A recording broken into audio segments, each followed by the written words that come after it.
Hi everyone, Lewis here, and today I am going to be showing you guys some more of War Z. There's been a lot of coverage on the game recently, and this is just one of the gameplay clips which was released. It doesn't feature any audio whatsoever, so I am going to be commentating over it, talking about what exactly is happening on screen. And secondly, there's been 2 new screenshots of the map, which I'm also going to cover at the end of this video, and those are just the map as a whole kind of thing. So, as you can see at the bottom, this is the first time you've really had a chance to see the UI in action. You've got 6 main slots, and you can see number 5 is Tactical Sniper, so I'm assuming from that you can actually change your attachments for your weapons on the fly, which is kind of cool. You know, you can put on like your flashlight, on your pistols, on your rifles, whatever you want, which means a lot of customization for weapons which you use, which is a rather nice feature. Of course, this game is still in alpha, and there is a closed beta coming out very soon, so you can see there the sprites when the player is shooting the ground do look a bit weird, and also the recoil of a pistol does look rather strange, but I'm sure that will all be changed once the closed beta comes out and a lot of players get to give feedback of the game.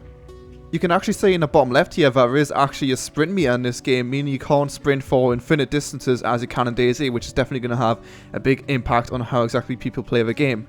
The textures as a whole don't look too amazing, but considering the map is so massive, you don't expect anything which looks amazing, but still on par with DayZ's graphics in any real modern game in my opinion. This is just showing off the third-person gameplay. I'm assuming the player right now is holding a right-click, similar to how you do it in Arma 2, so then it is slightly zoomed in compared to a normal third-person view.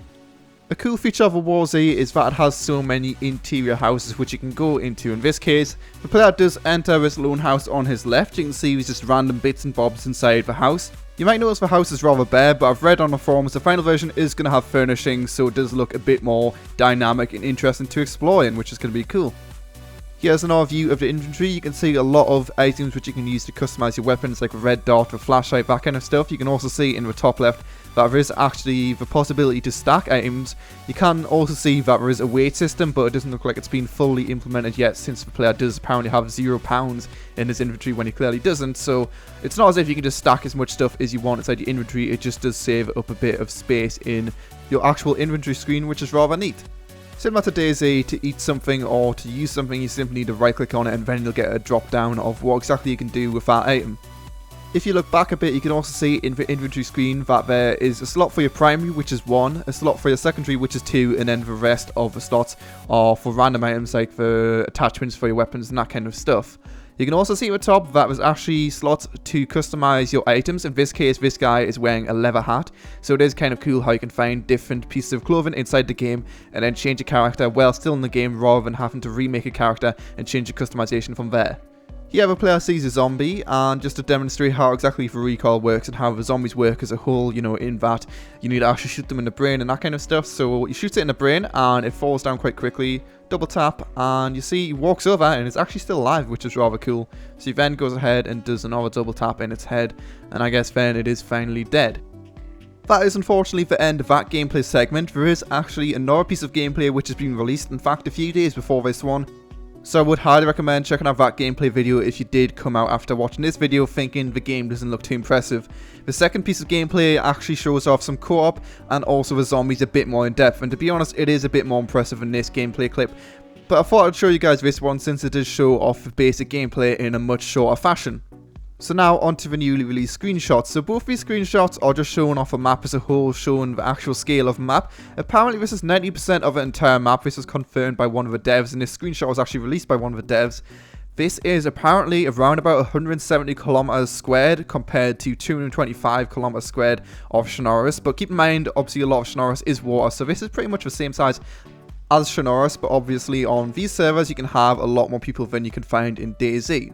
A lot of people were underwhelmed by the screenshot, and I was pretty much the same, so eventually after a lot of pressure the dev did release another screenshot which shows off the villages, the cities a bit more in depth, since those were actually seen in one of the first pieces of gameplay which was released, which was the co-op gameplay which I was talking about just a few seconds ago.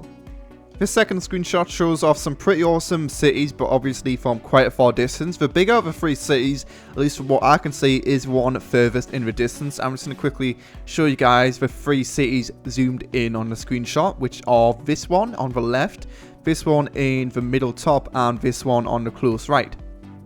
This is, of course, for those who haven't already realised, the Colorado map which they are making initially, and like I said in my previous video on the War Z, they are planning on adding a few different maps in the future, which is going to be cool, you know, just swapping in and out of maps, not getting bored of any map in particular, completely free, which is something you did find in at least the DayZ mod, since that was all situated in Chernarus, which did get a bit bland after a few months of playing it. Even after a second screenshot, it does look a bit underwhelming as a whole, but hopefully we will get to have a bit more of an in-depth look once the beta does come out, so then we can actually form an opinion which matters instead of just making our opinions from random screenshots, which doesn't seem exactly fair. But anyway, thanks a lot for watching. Like I said, there will be a link to another gameplay clip in the description below, which I do highly recommend you watch, like I said earlier, because it is a bit more impressive than this gameplay which I've shown you guys today. Don't forget to comment, like, subscribe and all that good stuff if you do want to see more of the War Z.